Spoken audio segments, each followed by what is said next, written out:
Сәлеметсіз бе, қымбатты достар! Здравствуйте, дорогие друзья! Сегодня мы научимся называть различные временные промежутки на казахском языке.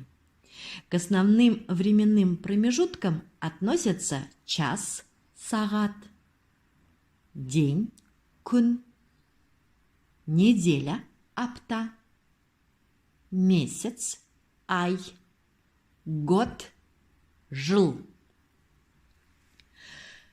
Часы образуют сутки, тәулік или күн. Сейчас мы с вами выучим дни недели. Понедельник – дүйсенбі, вторник – сейсенбі, среда – сәрсенбі, четверг – бейсенбі, пятница – жұма, суббота – сенбі, воскресенье – жексенбі. Дни недели можно называть и по порядку. Аптаның бірінші күні – первый день недели, когда мы подразумеваем понедельник. Аптаның екінші күні – второй день недели, мы подразумеваем вторник, то есть сейсенбі. Аптаның үшінші күні – третий день недели. Төртінші күні – четвертый день. Бесінші күні – пятый день.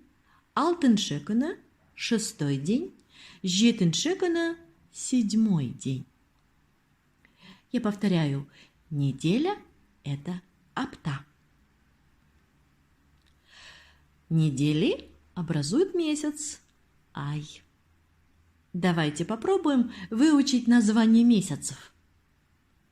Январь, қаңтар, февраль, ақпан, март, наурыз, апрель, сәуір, май, мамыр, июнь, маусым, июль, шілде, август, тамыз, сентябрь, қыркүйек, октябрь, қазан, ноябрь, қараша, декабрь, желтоқсан.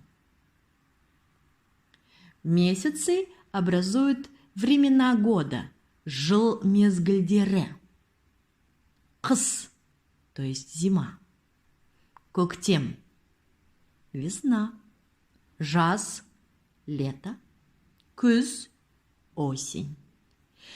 Сезоны образуют год, жыл. Года образуют век, ғасыр.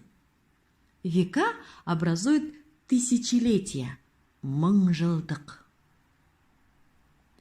Надеемся, наш сегодняшний урок был вам полезен. Подписывайтесь на наш канал, изучайте казахский вместе с нами. Кездескенше. До встречи!